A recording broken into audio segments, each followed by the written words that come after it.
Fala pessoal, Maiana Reis passando aqui nesse canal com mais um vídeo pra vocês. Muito obrigada por todas as mensagens de carinho e apoio que vocês têm deixado. Continuem engajando, compartilhando, se inscreve no canal pra você ficar por dentro de todas as novidades que estão por vir. E no vídeo de hoje eu vou abrir mais um pouquinho da minha vida pessoal com vocês. E eu quero falar sobre um tema bastante sensível na minha vida, que foi o meu pai, né? Ele faleceu já faz uns 3, 4 anos e eu quero conversar com vocês de que ele faleceu e ele conseguiu me respeitar e me aceitar como Maiana. Para quem está me acompanhando aqui no YouTube, viu que eu fiz um vídeo bastante sensível falando da minha mãe, né? Do quanto eu percebi que hoje ela é uma pessoa narcisista. Para você que não assistiu, eu vou deixar aqui embaixo também o vídeo. E hoje, especificamente, eu quero falar sobre o meu pai, que foi uma relação bastante conturbada na minha vida inteira que eu tive com ele, né? Justamente por ele ter tido uma criação, né, bastante machista. E ele acabou passando isso pra gente, mas mais no sentido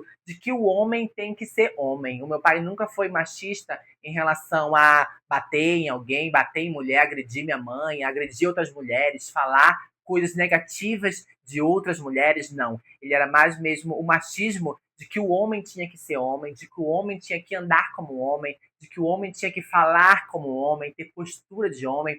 E isso ele acabou, né, colocando muito na minha vivência e foi algo que me trouxe muitos pontos negativos na minha relação com ele. Desde muito pequeno eu sempre soube que eu não poderia ser eu na frente do meu pai. Então por muitos anos eu fui uma farsa na vida dele, né? Eu tive que me disfarçar, né, ali justamente de uma pessoa de um homem heterossexual para tentar fazer com que a minha convivência tenha um pouco de paz na minha relação com o meu pai, mas foi uma coisa que eu nunca tive, né? Eu nunca praticamente consegui esconder o que eu era e ele sempre, desde muito cedo, sabia o que eu era, sabia que eu não conseguia esconder e isso me trouxe muitas agressões físicas e agressões psicológicas, como eu já comentei com você, né? Ser uma pessoa LGBTQIAP+, ser uma criança trans como eu fui, me causou muitos danos psicológicos e físicos que até ainda hoje eu carrego na minha pele como marcas das agressões que tanto a minha mãe quanto o meu pai fizeram no meu corpo. E isso não é algo exclusivamente meu que eu sei. Eu sei que a nossa comunidade é uma comunidade muito afetada quando o assunto é família, né? Quando o assunto se trata das pessoas que deveriam te dar todo o apoio e o carinho, e são essas pessoas que são as primeiras pessoas a te agredir, a não te entender, a te expulsar de casa, né? Então, os meus pais fizeram por muito tempo esse terror psicológico comigo, em especificamente o meu pai, né? Por tentar fazer com que eu fosse esse homem que, na visão dele, eu deveria ser, né? Na visão deles, eu deveria ir pro exército, me alistar no exército e acabar sendo igual como os meus primos até ainda hoje são, né? Que eles fazem parte da marinha, fazem parte do exército. Então os meus pais tinham esse futuro já trilhado também para mim. Então meu pai por muitos anos praticamente me obrigava, né, a exercer esse tipo de função, a me alistar no exército. E isso é algo que me trouxe muitos traumas psicológicos, porque para vocês terem noção do quão era grave esse tipo de situação lá em casa, quando chegava perto do meu alistamento militar, eu começava a passar mal. Eu começava a ficar com febre, eu desmaiava, eu tinha ataque de pânico em casa, porque justamente eu sabia, né, que jamais eu iria servir uma coisa dessa, que é o exército, que é algo tão machista, que é algo tão brutal na minha visão. Então eu acabava tendo ataques de pânico quando eu tinha, né, que estava chegando perto do meu alistamento militar. Tanto que eu só fui me alistar aqui em São Paulo com 21 anos, já passado pela transição, porque eu tinha, né, que conseguir meu primeiro emprego aqui em São Paulo e eles pediram, né, o alistamento militar. A minha relação com meu pai sempre foi uma relação recheada de muitos gatilhos que ele me trazia por todo tipo de situação que eu passava com ele, né? Como eu falei para vocês, que eu precisava fingir ser um menino heterossexual com ele. Isso me doía muito. Eu chegava no meu quarto à noite, chorava muito. A gente não tinha muito diálogo entre eu e ele, a gente não tinha muita conversa entre eu e ele, porque justamente eu disfarçava com ele, eu não era eu com meu pai, né? E ele percebia isso também. Então ele acabava ficando bastante distante de mim e mais próximo do meu irmão, que hoje é o irmão homem da casa, é o heterossexual,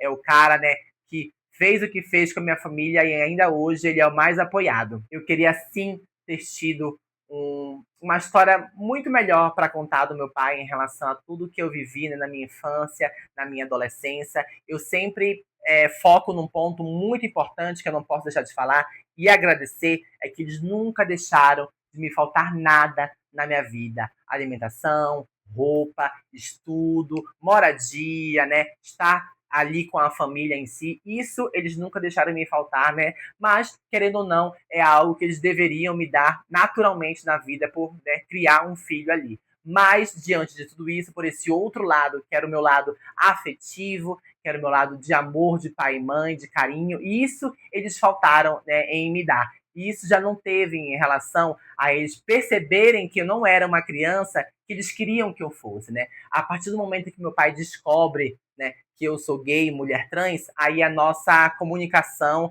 o nosso contato físico e pessoal acabou por completo.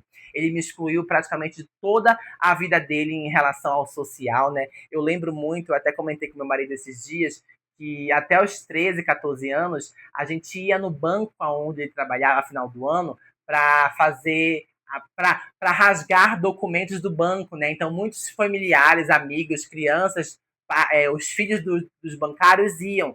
E aí, quando meu pai começou a perceber, né, que a minha feminilidade, que fala, que o meu lado mais feminino estava, né, se aflorando cada vez mais, ele barrou isso em mim. E só quem ia era o meu outro irmão mais hétero, né, que demonstrava a maior masculinidade do homem.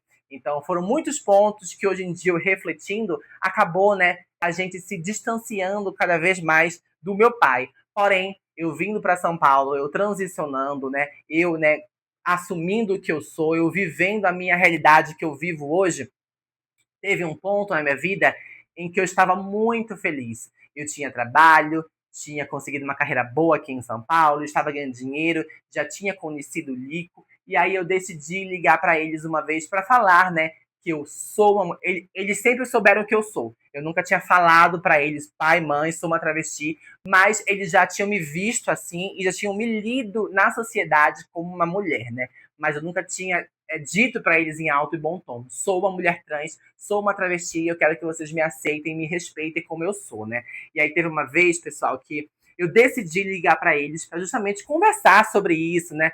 Para conversar sobre a minha vida. Eu estava passando por uma fase muito feliz da minha vida e eu queria, né, que eles também me aceitassem, me respeitassem e acabando que a gente pudesse, né, ter algum tipo mais de contato, porque foram anos e anos e anos eu longe deles. E aí eu liguei para minha mãe, eu estava falando com ela sobre isso, falando que eu era uma mulher trans, que eu estava muito feliz aqui em São Paulo e eu queria que eles participassem mais da minha vida, né? E aí eu lembro que eu ouvi no fundo meu pai chegando do trabalho e a minha mãe falou, ó, é a Maiana aqui, e ela está querendo conversar com a gente sobre que ela é uma mulher trans travesti e quer saber a nossa opinião. E aí eu lembro de ouvir ele gritando que eu nunca seria uma mulher, que eu era um homem, que eu era um macho, que, né, que eu era um viado, que começou a falar um monte de coisa que vocês podem imaginar aí, pessoal. E isso mexeu comigo naquele dia de uma forma assim tão dolorosa, né? Porque eu fui falar com eles de uma forma tão comum, tão normal. Eu estava me sentindo tão feliz naquele dia e eu ouvi meu pai falando atrocidades de mim. A partir daquele momento eu falei para eles, então vocês nunca mais vão ter uma notícia minha. Eu não quero mais saber de vocês. Chega pra mim. Já deu. Eu tô cansada de tentar dar algum tipo de orgulho pra vocês e vocês só me colocarem pra baixo. E eu desliguei o telefone, bloqueei eles de tudo e excluí. E aí eu lembro que passou um ano, o meu marido tava de madrugada e o telefone tocou. E era lá de Belém, né? O prefixo. E ele me acordou assustado. Amor, amor, é lá de Belém. Já é de madrugada, então deve ser alguma coisa ruim. E aí eu lembro que quando eu falei alô, era o meu pai chorando, me pedindo desculpa, falando que refletiu todos esses anos, esse ano longe de mim, né? E que não queria perder outro filho. Porque, para quem não sabe, eu já postei aqui um vídeo falando que meu irmão faleceu, né?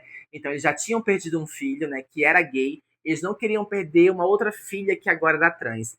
Aí ele me pediu desculpa, falou que tudo ia mudar, que ele refletiu bastante sobre tudo e queria mesmo, né, se desculpar comigo. E eu falei, não, pai, desculpa, tudo bem, eu espero que as coisas mudem. E por incrível que pareça, pessoal, daquele dia em diante, ele nunca mais me chamou no masculino. Ele nunca mais me tratou como filho. Ele nunca mais se referiu a mim a família, como menino, como homem, era sempre Maiana, minha filha, ela, né? Sempre tratando no pronome feminino. E eu fiquei chocada com isso. Eu não sei falar para vocês o que aconteceu, né, na cabeça dele de verdade, assim, qual foram as reflexões.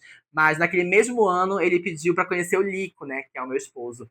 E aí a gente acabou fazendo essa viagem para Belém para conhecer, né, os meus pais conhecerem o Lico, eles não tinham conhecido ainda. E foi uma viagem maravilhosa. Ele me tratou de uma forma única, de uma forma que eu jamais imaginaria que aquele cara que me tratou tão mal quando criança em relação a eu ser o que eu sou, né, fosse me tratar de uma forma tão bondosa, tão carinhosa, tão humana, tão humilde como ele me tratou. E a partir daqueles dias que eu estive lá com ele, eu senti que no fundo do coração, meu pai conseguiu entender, né, o que eu sou, depois de quase 13 anos de transição. Foram 13 anos, pessoal, de muita culpa que eu sofri, de muitas vezes tentar dar orgulho para eles e não conseguir. Então, não foi apenas uma vez que aconteceu e aí eu bloqueei a vida dele. Não, foram várias e várias situações que foram acontecendo, tanto com ele quanto com tanto com minha mãe, né? Porém, nesse dia em específico que eu acabei minha relação, depois de um ano, ele me ligar e pedir desculpa, mudou completamente a nossa relação. Pena, né, que só foi durante 2 anos. Eu falo que foram apenas 2 anos em que meu pai me aceitou e me respeitou verdadeiramente como Maiana, né? Porque depois de 2 anos ele veio o vírus da Covid-19, né? E no finalzinho do boom da doença, né? Ele acabou pegando o vírus e falecendo muito rápido. E pelo fato de que ele foi embora tão rápido assim, né? Foi no susto, não vi nada, não vi corpo, não vi velório. Para mim, o meu pai está viajando até hoje, né? Eu não tenho essa visão dele ali no caixão, no velório. Então, para mim, ele apenas está viajando num lugar que daqui a pouco eu espero encontrar com ele numa melhor, né? Mas eu tenho essa reflexão dele, eu tenho esse carinho que ele conseguiu, né? É, e dessa para uma melhor, me amando, me respeitando, me tratando como filha, que é algo que toda mulher trans sonha um dia, né? Eu sei você, minha mana, que está aí passando pela mesma coisa que eu passei, né? Que os pais não aceitam, não respeitam, já fizeram todas as torturas possíveis e impossíveis com você, te expulsou de casa.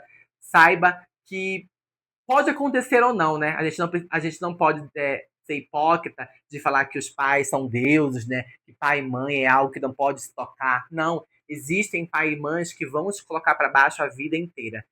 Nesses 2 anos em que eu tive, né, esse contato maior com o meu pai, de falar até mesmo pelo WhatsApp, a gente conversava muito mais, ele queria saber muito mais como eu estava. Eu garanto para vocês que não me passou nenhuma vez na minha cabeça esse tipo de lembrança que aconteceu antes com eles, né? Eu queria muito que o meu pai tivesse virado essa chavinha, né? Muitos e muitos anos antes, né? Mas é no tempo deles, né? A gente não pode obrigar ninguém a gostar da gente verdadeiramente. E se você tem o seu pai e a sua mãe que sempre te acolheram aí, mana, abrace, ame, respeite-os, porque o amor de mãe, o amor de pai é um amor genuíno. A gente sabe disso. Eu espero que lá de cima, aonde o meu papai está, ele tenha muito orgulho da mulher que eu me tornei, ele tenha muito orgulho dos atos que eu faço aqui na minha vida em si, tanto comigo quanto com outras pessoas que estão na minha rede de acolhida que eu tenho. Eu espero que cada vez mais ele consiga me proteger lá e que ele saiba que eu verdadeiramente sempre vou amá-lo, verdadeiramente sempre o amarei, né? Ele foi uma pessoa de muita luz que me ensinou muita coisa, um homem batalhador que eu vou levar ele para sempre como um pai que eu sempre vou amar. Então foi isso, mana, mais um vídeo aqui para vocês em que eu pude me abrir um pouquinho mais pessoalmente, né, falando desse lado agora especificamente do meu pai. Eu espero que esse vídeo ajude alguém também que esteja passando pela mesma situação que eu, ou já passou também, que possa refletir, né, que os nossos pais, querendo ou não, não tem culpa, né, dessa sociedade fazer com que muitas pessoas acreditem que a comunidade inteira é uma comunidade errada, né? Deem o tempo específico para a família de vocês aceitarem ou não vocês. Não aceitando, se distancie, né? Aceitando, amem e respeitem essas pessoas como elas são também. Deixa aqui seu comentário de amor para mim. Vamos refletir, vamos conversar um pouquinho, ajudar também aquelas pessoas que possam estar passando por esse mesmo tipo de situação. Não esquece de se inscrever aqui nas redes sociais para mim, porque logo logo eu tô de volta, mana. Um beijo e até logo!